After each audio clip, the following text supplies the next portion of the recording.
بسم اللہ الرحمن الرحیم۔ اس وقت پوری دنیا میں مختلف قسم کی وبائیں جنم لے رہی ہیں۔ اگر آپ غور کریں تو پچھلے 100-150 سال میں مسلم امت پر جس طرح کے ظلم ڈھائے گئے، جس طرح کی زیادتیاں کی گئی، جس طرح سے مسلمان ماؤں بہنوں بیٹیوں کی عزتوں کو اس طرح لوٹا گیا جس طرح کٹی پتنگیں لوٹی جاتی ہیں، مسلمان بچوں کو مردوں کو اس طرح کاٹا گیا کہ جیسے گاجر مولی کو کاٹا جاتا ہے، مسلمان کو ذبح کر دینا ایسے ہی تھا کہ جیسے کسی جانور کو ذبح کر دیا جائے، مسلمان کے خون کی کوئی قیمت نہ تھی۔ آپ شام دیکھ لیں، عراق دیکھ لیں، افغانستان دیکھ لیں، کشمیر دیکھ لیں، دنیا کے مختلف خطوں میں، مختلف بر اعظموں میں مسلمانوں کے ساتھ قتل عام کیا گیا، مسلمانوں کی عزتیں لوٹی گئیں، مسلمانوں کا خون بہایا گیا۔ مسلم امت اس پہ خاموش رہی، حالانکہ ہم بہت کچھ کر سکتے تھے۔ اگر اللہ تبارک و تعالیٰ نے پاکستان کو ایٹمی طاقت بنایا ہے تو یہ ایٹمی طاقت بیسیکلی پاکستان کے حکمرانوں پر اللہ کی دی ہوئی ایک امانت ہے۔ اس امانت کو انہوں نے استعمال کرنا تھا مسلمانوں کے ڈیفنس کے لیے، مسلمانوں کی عزتیں بچانے کے لیے، اسے وہ استعمال نہیں کر سکے۔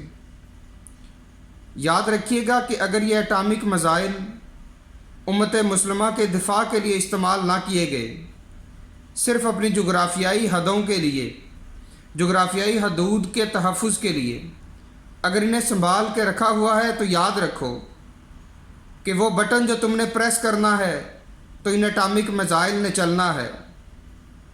یقین جانو کہ اگر ان اٹامک میزائل کا مقصد صرف جغرافیائی حدود کا تحفظ ہے تو شاید اس وقت وہ بٹن خراب ہو جائے، شاید اس وقت وہ یورینیم وہ کام نہ کر سکے جس کی تمہیں امید ہے۔ ان اٹامک میزائلز کو، اس ٹیکنالوجی کو امت کے دفاع کے لیے استعمال ہونا ہے، جو کہ ابھی تک استعمال نہیں ہوئی، لیکن اللہ تبارک و تعالیٰ کی لاٹھی بے آواز ہے۔ نیٹو فورسز میں شامل جتنی کنٹریز ہیں، تمام کنٹریز میں اللہ کا عذاب آ چکا ہے، کسی میں آگ لگ چکی ہے، کسی میں طوفان آ رہے ہیں، کسی میں سیلاب آ رہے ہیں، کہیں پر سونامی آ رہا ہے۔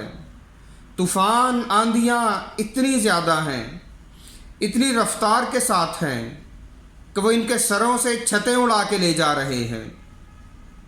چائنا میں مسلمانوں پر ظلم کیا گیا، اللہ نے چائنا میں وہ بیماری پہ بھیجی کہ اتنی زیادہ ٹیکنالوجی ہونے کے باوجود دنیا میں 6 سے 7 ارب لوگ موجود ہیں، کسی ایک بھی شخص کے ذہن میں اس کا کوئی کیور، کوئی علاج نہیں آ رہا۔ دنیا کی اتنی بڑی لیبارٹریز ہیں جو دنیا پہ بیٹھ کے، چائنا کی دنیا پہ بیٹھ کے چاند کی تصاویر لیتے ہیں، دنیا میں بیٹھ کے نظام شمسی کو دیکھتے ہیں، اسے کنٹرول کرتے ہیں۔ ٹیکنالوجی بہت ترقی کر چکی ہے، لیکن وہ ٹیکنالوجی اس سپر پاور کے سامنے ہیچ ہے، زیرو ہے، ناکام ہے۔ آج چائنا میں وبا جس طرح سے پھیلی ہے، 1 لاکھ کے قریب لوگ اس میں مبتلا ہو چکے ہیں، وہاں پر اس کا علاج نہیں ہے۔ اس کے ساتھ دنیا نے ٹریڈ بند کر دی ہے، امپورٹ ایکسپورٹس بند ہو گئے ہیں، بلینز آف ڈالرز کا نقصان کر چکا ہے چائنا اس وقت۔ شاید آپ میں سے بہت سارے لوگوں نے سنا ہو کہ پچھلے چند مہینوں میں بہت سی خبریں وہاں سے آ رہی تھی کہ چائنا میں مسلمانوں کے ساتھ ظلم کیا جا رہا ہے، مسلمانوں کو زبردستی غیر مسلم بنایا جا رہا ہے۔ آج چائنا کے لیے، اگر چائنا میں موجود مسلمانوں کے لیے کسی ملک نے آواز نہیں اٹھائی تو اللہ تبارک و تعالیٰ کی لاٹھی بے آواز ہے، ان مسلمانوں کی چیخو پکار عرش اولا پہ پہنچی ہے۔ آج وہاں سے وہ وبا پھیلی ہے کہ چائنا کی اکانومی کا بیڑا غرق ہو کے رہ چکا ہے۔